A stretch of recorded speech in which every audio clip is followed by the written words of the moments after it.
1 second. Sorry. I got something. So this is a good moment as any to thank you all for coming. And this is the 8th of our incredible series of events connected with the project Month to Month, organized by Jennifer Dalton and William Kohida. And it's an amazing, quite ambitious project, and tonight it's a dinner with developers and real estate professionals. So the questions will be around that. And I will let Jen and Bill introduce our special guest for the night, and then start a conversation with a few prompters. Thank you so much. Can you pass that all the way down? Thank you everyone for coming. This is Life in an Affordable Apartment with 20 people at dinner. This is only half the limit, right? Our capacity is 40, right? For our third discussion in a row, we are continuing to explore an essential question. We've got some, what was that? That's our essential question. We've got some questions on the wall that we're going to try to bounce around, keep the discussion going in some of these directions. These are prompts. For our third discussion this week, we are continuing to explore an essential question. Is housing a right or a privilege? So far, 2 nights ago we talked about it, we discussed whether private property was okay, whether it's moral. Then last night we had a discussion with housing policy experts discussing sort of the nitty-gritty of housing policy in New York City and some interesting ideas of how we can make it serve more people better. Tonight we'd like to ask our invited experts and guests to think about the questions on the wall. Is private property the best way to keep cities like New York viable for its current and future residents? What role does art play in the process of gentrification, and what responsibility do artists have in this process? There's a lot of artists here. How can New York City remain a living city where its neighborhoods include all races and classes of people? Okay. And I'm going to ask our invited guests tonight, Asher, Arun, and Sieber, to introduce themselves and the work they've done around real estate development or finance. But before we do that, I just want to introduce just a couple of guidelines to help us have one discussion for about an hour. And then we'll break and, you can have cocktails, hang out for a little bit, and we'll try to end around 8:30. There's just a couple of things, and they're on the wall. To have one discussion, we'd like to try to follow a policy of you read before me. So if you speak, try and wait, and let a couple of other people speak before you return to the conversation. We'd also like to just try to speak for ourselves and our own experience and not make broad generalizations about other people's experiences. And then we'll try not to interrupt each other during when people are speaking. But to that end, try to imagine your comments stopping after about 2 minutes, or as a sort of maybe an idea for a time limit. And to that end, those are just guidelines and suggestions. At the same time, I'd like to introduce Asher and ask if he would like to introduce himself and the work that he's been doing.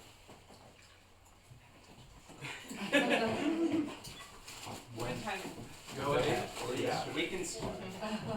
Most of my time has been spent trying to get Bernie elected. And what is it that you do primarily? I primarily do something called art finance, which allows developers, collectors, and others to have the art on the walls without paying fully for it, and having it for 5 or 10 years on a lease. That's sort of what I do most of the time. Okay. And Robert, would you like to go next? Take that.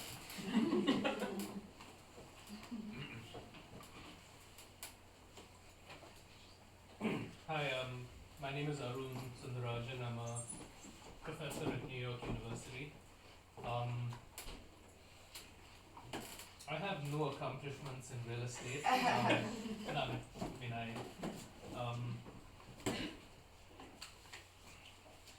Well, when I was, when I was a child, I built many things. Like, I built forts and so on. But I guess my connection to this topic is that, for the time that I've been at NYU, I've studied how digital technologies change things.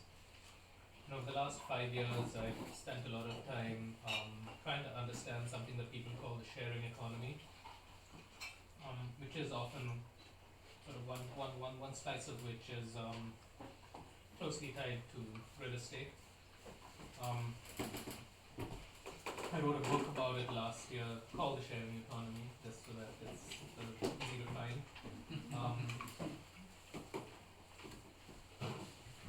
But I guess the things I think about and write about and try and solve sort of touch this topic, in a few ways, relating to the role of the market in allocating things more efficiently or less efficiently, and the one philosophy of the sharing economy being about sort of more equitable distribution of things and more efficient use of them in a way that makes them more accessible to people, and then the presence of Airbnb and what that does, positive and negative, to sort of affecting some of the answers to these questions. Cool, thank you. And Siebert is our final guest. William invited me over the weekend to join and fill in for someone, though I had warned him. I do have a background. I have a background in a number of different areas, real estate being one of them. Though that it's been well over 6 or 7 years since I actually been involved in an active real estate project. So my experience is perhaps dated in terms of practical experience, though there's some historical observations, I guess, and also just as someone who's interested in art, in arts, in politics, and community. While I'm not actively doing it in real estate at the moment, I still try to pay attention a little bit to what has been happening, not just here in the city, but in other places as well.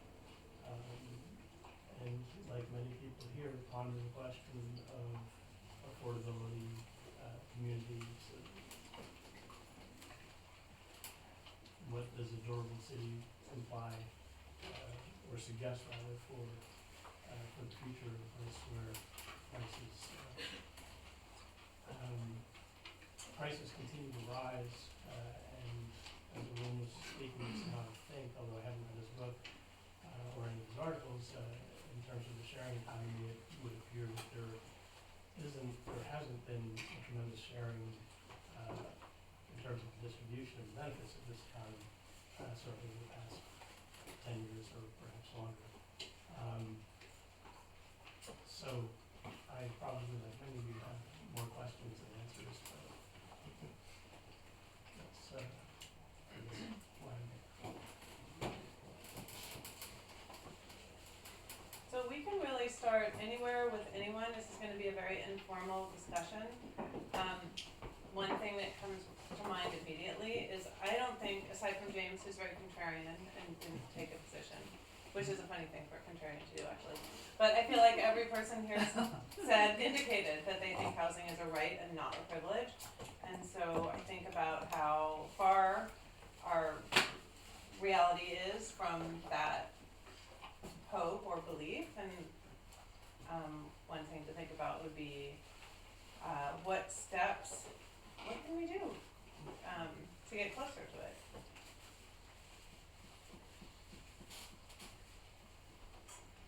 Well, since you started with me, I named her. like I don't have a problem, for instance, saying that housing is a right, but we were at dinner last night talking to someone who works with the Department of Homeless Services, and in New York City there's a right to shelter, right? So if you don't have any other place to go, the city is mandated to put you up somewhere. Is that acceptable in your definition of like what the base threshold is of a right fulfilled? Probably not. People probably think more along the lines of, At home. right, something along the lines of like what, Habitat for Humanity's slogan is, safe, decent, affordable housing, I think is along the lines of their slogan. And so, does that mean a single family home for every family? In 1950, the average American home built was probably around 800 to 900 square feet. Now, the average American home built is probably in the range of 23 to 2,500 square feet. Which one of those is the threshold that you want to use for your minimum right? Do you have a right to have more than one bathroom if you have 5 kids? I think it would actually be very easy if the people who have this question and come down on the side of housing is right were willing to say our threshold is not the same as what you look at when you pick up a Dwell magazine or something like that, in which case. Right, but you have to draw a line somewhere. Right. So the reason I put a question mark is because of those issues. Like I don't know what you mean by a right. It's like, Right. what's the standard that we're talking about? Right, well, apparently New York City is only one of, I think, 2 cities in the US that do say that you have a right to even shelter. Mhm. I think Boston was the other one. Yeah, I think shelter would be slightly different from housing, which we might associate with permanence. Yeah. Also because the idea of shelter is that it's not permanent, right? Then you can stay over a certain period of time and then you move from one to another, so that's already in itself. And then if you don't have a home, are you allowed to live on the street? Because that's the biggest concern of all. We have so many homeless people. And they're not allowed to be on the street either, right? Right. Yeah, Allowed to be in my street. there are 3,000 apparently, right? They said, 3,000 homeless? on the Yeah. street, in the survey the Department of Homeless Well, there's Services does on a There are cold January night. 55,000 Yeah, homeless. Yeah, there's 60 55,000 something. people, but there's about 3,000 who refuse shelter. Yeah, but Yeah. they're, of the 55,000, they don't all get shelter either, Yeah. if they want it or not. And you have to refuse shelter in the city because it's a nightmare. It has nothing to do with a home or a house or anything. There's no country in the world that I can think of, even if it believes that people have a right, that actually provides it. No country in the whole world that actually provides it. It's pretty scary.